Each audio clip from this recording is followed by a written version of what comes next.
ನಮಸ್ಕಾರ ವೀಕ್ಷಕರೇ, welcome to ನಮ್ಮ ಫುಡ್ಸ್ ಚಾನಲ್. ಇವತ್ತಿನ ರೆಸಿಪಿ ಸಾಫ್ಟ್ ಮತ್ತು ಲೇಯರ್ ಚಪಾತಿ ಹೇಗೆ ಮಾಡೋದು ಅಂತ ನೋಡೋಣ. ಸುಲಭವಾಗಿ ಮನೆಯಲ್ಲೇ ತುಂಬಾ ಸಾಫ್ಟ್ ಆಗಿರುತ್ತೆ. ತುಂಬಾ ನೀವು ನೋಡ್ತಾ ಇರ್ಬೋದು 3 ಲೇಯರ್ ಆಗಿ ಬಂದಿದೆ. ಈಗ ಇಂಗ್ರೀಡಿಯೆಂಟ್ಸ್ ಹೇಳ್ಬಿಡ್ತೀನಿ ನಿಮ್ಗೆ ಬೇಕಾಗುತ್ತೆ ಅಂತ.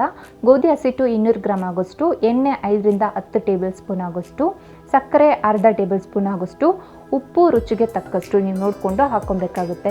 ಈಗ ನಾನು ಗೋಧಿ ಹಸಿಟ್ಟಿಗೆ ಅರ್ಧ ಟೇಬಲ್ ಸ್ಪೂನ್ ಸಕ್ಕರೆ ಮತ್ತು ರುಚಿಗೆ ತಕ್ಕಷ್ಟು ಉಪ್ಪು ಇದನ್ನೆಲ್ಲ ಹಾಕ್ಕೊಂಡು ಕೈಲೇ ಒಂದ್ಸಲ ಮಿಕ್ಸ್ ಮಾಡ್ಕೊತಾ ಇದ್ದೀನಿ. ಸಕ್ಕರೆ ಹಾಕ್ಕೊಳೋದ್ರಿಂದ ಚಪಾತಿ ಕೆಂಪಗೆ ಬರುತ್ತೆ, ಅದಕ್ಕೋಸ್ಕರ ಸಕ್ಕರೆ ಹಾಕ್ಕೊಳೋದು, ಬೇರೆ ಏನೂ ಇಲ್ಲ ಕಾರಣ. ಈಗ ಇದಕ್ಕೆ ಸ್ವಲ್ಪ ನೀರು ಹಾಕ್ಕೊಂಡು ನಾನು ಕಲಿಸ್ಕೊತಾ ಇದ್ದೀನಿ. ಮೊದಲಿಗೆ ಒಂದು 4 ರಿಂದ 5 ಟೇಬಲ್ ಸ್ಪೂನ್ ಆಗೋಷ್ಟು ನೀರು ಹಾಕ್ಕೊಂಡು ಹಾಗೇ ಕಲಿಸ್ಕೊತಾ ಇದ್ದೀನಿ. ಈ ಥರ ನೋಡಿ ಸ್ವಲ್ಪ ಪುಡಿ ಥರ ಬರಬೇಕು. ಅಲ್ಲಿವರೆಗೂ ಈ ಥರ ಕಲಿಸ್ಕೊಂಡು ಆಮೇಲೆ ನಾನು ಸ್ವಲ್ಪ ಜಾಸ್ತಿ ನೀರು ಹಾಕ್ಕೊಂಡು ಹಾಗೇ ಕಲಿಸ್ಕೊತಾ ಇದ್ದೀನಿ. ಒಂದೇ ಸಲ ಒಂದು ಲೋಟ ಹಾಕ್ಕೊಂಡು ನೀವು ಹಾಗೆ ಕಲಿಸ್ಕೊಳಕ್ಕೆ ಹೋಗಬೇಡಿ, ಯಾಕಂದರೆ ಕನ್ಸಿಸ್ಟೆನ್ಸಿ ಗೊತ್ತಾಗೋದಿಲ್ಲ ಅಲ್ಲ, ಅದಕ್ಕೋಸ್ಕರ ಇದರ ಸ್ವಲ್ಪ ಹಾಕ್ಕೊಂಡು ನೀರು ಹಾಕ್ಕೊಂಡು ನೋಡಿ ಈ ಥರ ಕಲಿಸ್ಕೊಂಡಿದ್ದೀನಿ. ಈ ಥರ ಕಲಿಸ್ಕೊಂಡು ಆಮೇಲೆ ಇದನ್ನು ನಾನು 2 ರಿಂದ 3 ನಿಮಿಷ ಕಾಲ ನಾದ್ಕೊತಾ ಇದ್ದೀನಿ. ಈ ಥರ ನಾದ್ರೋದ್ರಿಂದ ನೀವು ಎಷ್ಟು ನಾದ್ತಿರೋ ಚಪಾತಿ ಅಷ್ಟು ಸಾಫ್ಟಾಗಿ ಬರುತ್ತೆ, ಅದಕ್ಕೋಸ್ಕರ ಚೆನ್ನಾಗಿ ನಾದ್ಕೊಬೇಕಾಗುತ್ತೆ. ಈ ಥರ 2 ರಿಂದ 3 ನಿಮಿಷ ನಾದ್ಕೊಂಡಾಮೇಲೆ ನಾನು ಇದಕ್ಕೆ 1 ಟೇಬಲ್ ಸ್ಪೂನ್ ಆಗೋಷ್ಟು ಎಣ್ಣೆ ಹಾಕ್ಕೊಂಡು ಎಲ್ಲ ಕಡೆ ಅಪ್ಲೈ ಮಾಡಿ ಇವಾಗ ಇದನ್ನು ಅಷ್ಟೇ 1 ರಿಂದ 2 ನಿಮಿಷ ಕಾಲ ನಾದ್ಕೊತಾ ಇದ್ದೀನಿ. ಈ ಥರ ಹಾಕ್ಕೊಂಡು ಮಾಡೋದ್ರಿಂದ ಲೇಯರಾಗಿ ಬರುತ್ತೆ. ಹಾಗೆ ಇನ್ನೊಂದು ಸ್ಟೆಪ್ಪು ಕೂಡ ಇದೆ ಲೇಯರ್ ಮಾಡೋದಕ್ಕೆ. ಈಗ ಇದನ್ನು ರೆಸ್ಟ್ ಮಾಡೋಕ್ಕೆ ಬಿಡ್ತಾ ಇದ್ದೀನಿ 10 ನಿಮಿಷ ಕಾಲ. 10 ನಿಮಿಷ ಆಮೇಲೆ ನೀವು ನೋಡ್ತಾ ಇರ್ಬೋದು ಹಸಿಟ್ಟು ತುಂಬ ಸಾಫ್ಟಾಗಿದೆ. ಈ ಥರ ಸಾಫ್ಟಾಗಿದ್ರೇ ಚಪಾತಿನೂ ಅಷ್ಟು ಸಾಫ್ಟಾಗಿ ಲೇಯರಾಗೆ ಬರೋದು. ನಾನು ಮತ್ತೆ ಇದನ್ನು ಒಂದು 10 ಸೆಕೆಂಡ್ ಕಾಲ ನಾದ್ಕೊತಾ ಇದ್ದೀನಿ.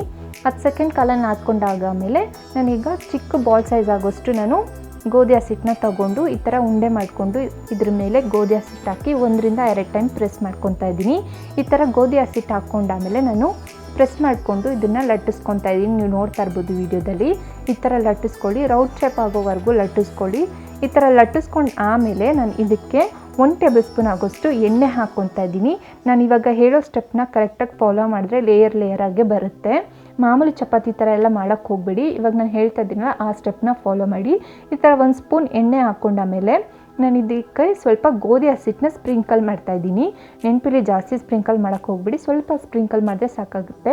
ಒಂದು ಚಾಕು ಸಹಾಯದಿಂದ ನಾನು ಸೆಂಟ್ರಿಂದ ತುದಿವರೆಗೂ ಈ ಥರ ಕಟ್ ಮಾಡಿಕೊಂಡು ಆ ಕಡೆ ಒಂದು ಭಾಗ ಈ ಕಡೆ ಭಾಗ ಒಂದು ಫೋಲ್ಡ್ ಮಾಡ್ಕೊತಾ ಇದ್ದೀನಿ. ಟ್ರಯಾಂಗಲ್ ಶೇಪ್ ಫೋಲ್ಡ್ ಮಾಡಿಕೊಂಡ್ರೆ ಆಗುತ್ತೆ. ನಾನು ಮತ್ತೆ ಇದಕ್ಕೆ ಎಣ್ಣೆ ಸವರಿ ಇದಕ್ಕೆ ಮತ್ತೆ ಗೋಧಿ ಹಸಿಟ್ಟನ್ನ ಸ್ವಲ್ಪ ಹಾಕ್ಕೊತಾ ಇದ್ದೀನಿ. ಈ ಥರ ಗೋಧಿ ಹಸಿಟ್ಟು ಸ್ಪ್ರಿಂಕಲ್ ಮಾಡಾಮೇಲೆ ನಾನು ಮತ್ತೆ ಇದನ್ನು ಮುಡ್ಚ್ತಾ ಇದ್ದೀನಿ. ನೀವು ನೋಡ್ತಾ ಇರ್ಬೋದು ವಿಡಿಯೋದಲ್ಲಿ ಈ ಥರ ಮುಡ್ಚ್ಕೊಳ್ಳಿ, ಟ್ರಯಾಂಗಲ್ ಶೇಪ್ ಬರುತ್ತೆ. ಈ ಥರ ಟ್ರಯಾಂಗಲ್ ಶೇಪ್ ಬಂದಾದ್ಮೇಲೆ ನೀವು ನೋಡ್ತಾ ಇರ್ಬೋದು ಎಷ್ಟು ಲೇಯರ್ ಇದೆ ಅಂತ ನಾನು ನಿಮಗೆ ನೋಡಿಸ್ತಾ ಇದ್ದೀನಿ. ಈಗ ಇದನ್ನು ಚಪಾತಿ ಮಣೆ ಮೇಲೆ ಇಟ್ಟು ನಾನು ಮತ್ತೆ ಗೋಧಿ ಹಸಿಟ್ಟನ್ನ ಸ್ವಲ್ಪ ಹಾಕ್ಕೊಂಡು ಇದನ್ನು ಲಟ್ಟಿಸ್ಕೊತಾ ಇದ್ದೀನಿ. ನಾನು ಹೇಗೆ ನೋಡಿಸ್ತಾ ಇದ್ದೀನೋ ಆ ಥರ ಲಟ್ಟಿಸ್ಕೊಳ್ಳಿ. ನಿಮಗೆ ಲಟ್ಟಿಸೋದು ಹೇಗೆ ಗೊತ್ತಾಗಿಲ್ಲ ಅಂದರೆ ದಪ್ಪ ಯಾವ ಕಡೆ ಇರುತ್ತೆ ಆ ಕಡೆ ಲಟ್ಟಿಸ್ಕೊತಾ ಹೋಗಬೇಕಾಗುತ್ತೆ. ತೆಳು ಯಾವ ಕಡೆ ಇರುತ್ತೆ ಅದ್ರ ಕಡೆ ಲಟ್ಟಿಸ್ಕೊಳಕ್ಕೆ ಹೋಗಬೇಡಿ. ಜಾಸ್ತಿ ತೆಳು ಆದರೆ ನೀವು ಎತ್ತಬೇಕಾದ್ರೆ ಹರಿದೋಗುತ್ತೆ. ಅದಕ್ಕೆ ನಾನು ಹೀಗೆ ತಿರ್ಸ್ಕೊಂಡು ನಾನು ಲಟ್ಟಿಸ್ಕೊತಾ ಇರೋದು. ಯಾವ ಕಡೆ ದಪ್ಪ ಇದೆ ಆ ಕಡೆ ನೋಡ್ಕೊಂಡು ಲಟ್ಟಿಸ್ಕೊಂಡ್ರೆ ಈ ಥರ ಕಂಪ್ಲೀಟಾಗಿ ದೊಡ್ಡ ಸೈಜ್ ಆಗುತ್ತೆ. ನೀವು ನೋಡ್ತಾ ಇರ್ಬೋದು ವಿಡಿಯೋದಲ್ಲಿ.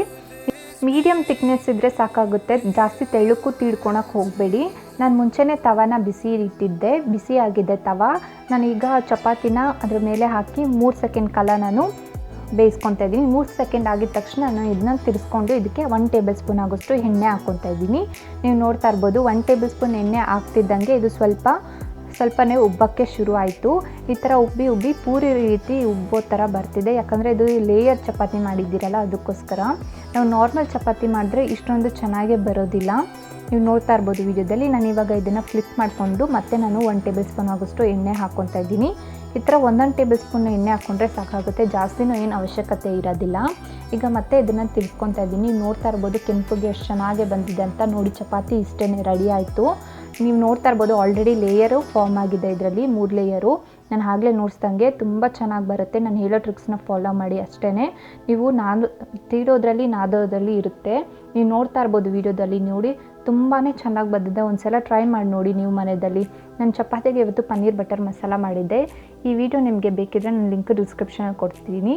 ಒಂದು ಸಲ ಟ್ರೈ ಮಾಡಿ ನೋಡಿ. Thank you.